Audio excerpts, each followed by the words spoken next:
क्या बांग्लादेश अगला पाकिस्तान है? बड़े ढीठ और बेशरम लोग वो अभी भी इंतजार है कि बांग्लादेश बनेगा दूसरा पाकिस्तान। और इत्तेफाक की बात तो ये है, जिन्होंने बांग्लादेश को तोड़ा उनकी वजह से ही बांग्लादेश पाकिस्तान से मिल गया। हमें यकीन था जब से बांग्लादेश अलग हुआ, ना हमारे बीच में नफरतें, ना हमने कभी बांग्लादेश के बारे में बैठकर कोई बयानात दिए। हमारी अच्छाई की वजह से ही हमारे भाई हमारे साथ जुड़ गए हैं। तुम्हारे बुराई की वजह से जो चापलूस शेख हसीना था वो इबरत का निशान बना। बांग्लादेश में आज इंडिया का नाम भी नहीं लिया जाता और इंडिया के वजह से ही बांग्लादेश के हिंदुओं को मारा जा रहा है। तुम्हारे कुछ लोग बैठकर कह रहे हैं कि आईसीसी बांग्लादेश को निकालेगा T20 वर्ल्ड कप से, कोई और टीम लाएगा। अगर बांग्लादेश नहीं खेलेगा तो पाकिस्तान भी नहीं खेलेगा।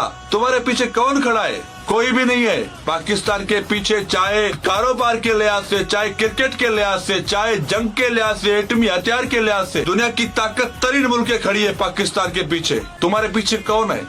सिर्फ वो चापलूस अफगानिस्तान जिसको कोई पूछता भी नहीं।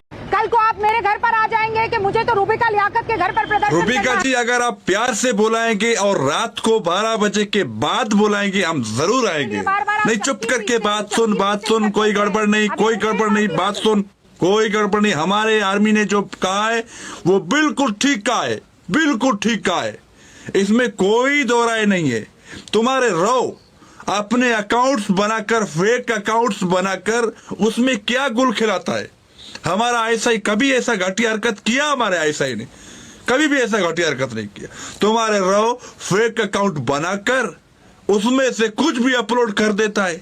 जो तुम मीडिया में बैठकर भौंकते हो, तुम्हारे रो वाले एकदम से अपलोड कर देते हैं कि हम ये करने वाले हैं, और करते कुछ भी नहीं, सिर्फ बकवास करते हो, सिर्फ बकवास। तुम्हारी बीजेपी, मोदी, तुम्हारे बॉलीवुड, तुम्हारा रो, तुम्हारा इंडियन आर्मी, तुम्हारी मीडिया सब एक ही जुट हो, एक दूसरे से पूछकर तुम बातें करते हो, और वही बातें करते हो जो तुम्हारे आर्मी को सपोर्ट करे, उसको सहारा दे। वैसे तो तुम्हारी आर्मी निकम्मी, नालायक है, किसी काम की नहीं है। तुम्हारा रो जो लिख के तुम्हें देता है कि वैसे हमने कुछ भी नहीं किया। चलो तुम मीडिया पर बैठे हुए हो, पाकिस्तानी तुम्हें देख रहे हैं, पूरी दुनिया तुम्हें देख रही है, और पाकिस्तानियों की वजह से ही पूरी दुनिया तुम्हें देख रही है। कुछ हमारा साइड लेकर कुछ बातें कर दो कि हम ये करने वाले हैं, वो करने वाले हैं, अफगानिस्तान को साथ में ले रहे हैं, उसको साथ में ले रहे हैं। होता तुमसे कुछ भी नहीं है बस। और किसी को लगता है कि यार मुझे भी इज्जत देने की जरूरत है, मत दो यार।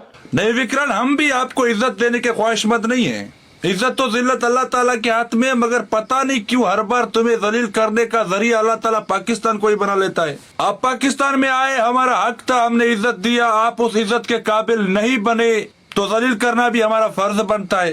क्योंकि अगर कोई आकर हमारे पाकिस्तान में खाकर और बाद में जाकर हमारे पाकिस्तान के खिलाफ ही जहर उगले तो हम चुप करके कहाँ बैठेंगे? जंग चाहे बंदूक की हो या जुबान की हो, हम बखूबी लड़ना जानते हैं। जंग में हारने के बाद फिर आप खेल में सियासत को लाते हो। अब अगर पाकिस्तान ने बॉयकॉट कर दिया है, नहीं खेल रहा, चला गया ना तुम्हारा वो आईसीसी, फिर बांग्लादेश के पास चला गया ना कि जाओ पाकिस्तान कुछ करके आओ, वरना पाकिस्तान तो रूठ गया है तुम्हारी वजह से, क्योंकि तुम छोटे भाई हो पाकिस्तान के।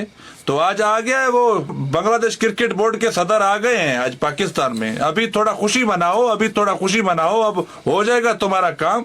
ये जो तुम्हारे पैसे सारे रुके हुए थे, तुम्हारे व्यूज रुके हुए थे, वो 15 तारीख को सब सेट हो जाएगा। पाकिस्तान खेलेगा, रोने की कोई